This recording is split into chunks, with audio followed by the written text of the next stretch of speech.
Ayla, welcome to Australian Musician. Thank you so much for having me, Greg. Tell me about your isolation situation. Where have you been in lockdown and how have you been coping? I've been just at home. I've got two housemates, so it's been good to have a little bit of company. Yeah, I live on the Sunshine Coast, so I've been able to still get out a little bit and do some bushwalking, and Okay. I've been doing a little bit of surfing, which has been fun. I bought a wetsuit because it's cold. Yeah. And what plans did you have to put aside because of COVID-19? Well, obviously, all the gigs that I had booked in got cancelled. Same situation for all the musicians around, obviously. So yeah, it was a shame to have to do that, but hopefully all the shows will be able to start going ahead again now, and a few things that were booked in can get postponed and still happen. Yeah. I wanted to find out a little bit about your musical background. What were some of the albums that were important to you growing up? My dad used to listen to a lot of Neil Young, Oh, okay. so I think that Neil Young was a pretty important inspiration when I was growing up. His songwriting in particular, I think, is pretty special. So yeah, it was really good to have Dad listening to him and sort of um, introducing me to that sort of world. And yeah, Dad would listen to Joni Mitchell um, and John Denver and lots of other great songwriters, which was really important. Yeah. And what about artists that inspire you now? Maybe artists that you've seen in concert and aspire to be like them? Um, I've seen Kate Miller-Heidke play a couple of times, and um, she's definitely an inspiration. And Ballpark Music, I've seen them play quite a few times, and I think they have a great energy on stage. Obviously, it's a little bit of a different situation there because they're more of a band where I'm um, solo with a band backing me up, but I just think they have a great energy on stage and again, fantastic songwriting. Yeah, you gained quite a lot of attention quite quickly with your first single, "Wish I Was." You earned yourself a European record deal. You came in at number 15 on Triple J's most played songs of the year. Then it wasn't long after that you were on the Triple J Like a version. It all happened sort of reasonably quickly. Artists Mm. always want to be recognised, but when that recognition comes, is it what you expected? And what kind of things did you learn from that early period? I definitely never expected any of that, so I had no expectations for it. So it was just a bit of a whirlwind, and it was, yeah, pretty amazing. And I feel so lucky to have been able to do everything that I've gotten to do through music. Um, yeah, Yeah, it's been a fun journey. I'm sure, and only just beginning. In 2018, you collaborated with Glenn from Birds of Tokyo, and just recently with the new single "Go Slow," you collaborated with Ruben from Peking Duck. What do you enjoy about collaboration?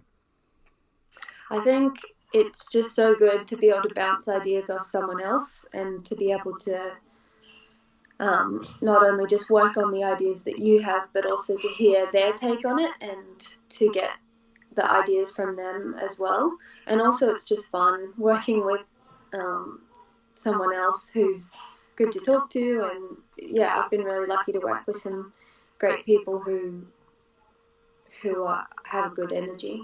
Yeah, and how do you document your song ideas? Do you just go for your phone, or do you have a little home studio set up? Um, I have a very basic setup at home that I do some demos on, but yeah, if I'm on the go or whatever, I write down ideas a lot in my phone and then record voice memos a lot with little ideas. So yeah, mostly that. But when I'm songwriting, like in a session with someone, I like to use pen and paper. Okay. I just think there's something nice about that. Yeah. Tell me about the new single, Go Slow. What was the starting point for that? Um, it was the lyrics for that one are sort of inspired when a friend of mine was sick and she was bruising everywhere and she didn't want to get it checked out because she didn't want to know what it was because they sort of thought it might be something like leukemia, and it ended up being a different blood disease, but it's being managed now, and she's doing really well. But yeah, so the lyrics are inspired by having to hear difficult news and how to deal with that, whether you face up to it or and how you deal with it when you hear about it, whether you run away and hide or what you do. Yeah. So was that put together during the COVID period? Was that online that you worked with Ruben? We did work back and forth, so it was a bit of a pre-COVID preparation, Okay. I guess. But no, it was yeah, it was before COVID that we did that one. It's been around for a little while, and we decided that after a little break, because I hadn't put out music for a little while, so we thought it was a really good one to come back with. So we decided to release it now, and I'm really happy with that decision. Yeah. It's got some great synth sounds on it. Were they your ideas or Ruben's? No, Ruben definitely did all the instrumentation on that one. So he's obviously incredibly talented. And yeah, it started with him sending an initial instrumental idea, and then I sang over that, and then we went back and forth. He had some ideas for the lyrics and phrasing, more so, and then yeah, and then he developed the track further from there too. So the instrumental actually changed quite a bit during the process. But yeah, I think it's really cool what he's done. Yeah. I wanted to talk a little bit about your instruments. I believe you have a Mate and Master sound that you use on stage. Yeah. Where did you get that, and what do you like about it? I love it. Yeah.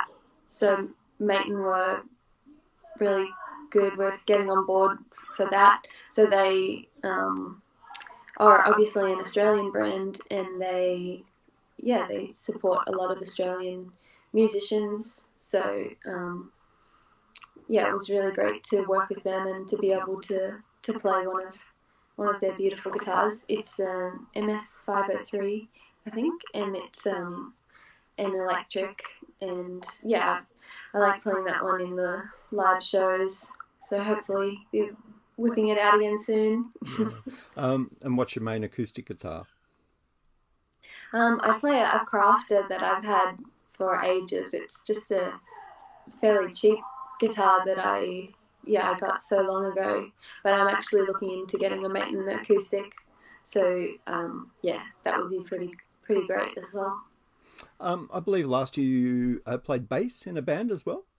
Yeah, I did. I am hopefully still going to do that when gigs come back as well. Yeah, which band was that, and what bass were you playing? Oh, I'm not good with equipment, and I don't know the brand of bass because it's actually not mine. Okay. I borrow the a bass from the songwriter of that band, Yeah. whose band it really is, I guess. Yeah, so I did some backing vocals on their record, and he asked me if I would like to do backing vocals for them live and play bass, and I said I've never played bass in my life, and he said you'll be fine, you'll pick it up. So I'm learning as I go, and yeah, really enjoying the opportunity to get to play bass with those guys. Yeah. They're called minor premiers. Okay. So what's on for the rest of 2020? What are your revised plans? Yeah. Well, I've been doing a few more of these collaborations with some different producers, which has been so much fun. So I'm looking forward to putting out a couple more of those, because there's a few in the works at the moment that are at various stages of mixing and mastering and production. So yeah, I'm really looking forward to dropping a few more of those. And Go Slow, is that an indication of the kind of musical direction you're going in now? I think it is, in the sense that it's showcasing the sort of meld of styles between myself and the producer. So the other collaborations won't necessarily be too similar sonically, but they'll be similar in that they're a meld of styles between myself and who I've worked with. Yeah. And what are you looking forward to most when this lockdown thing is totally over? Playing shows again for sure. Yeah. Right, Ella, it's been great to catch up and all the best. Thank you so much for having me, Greg.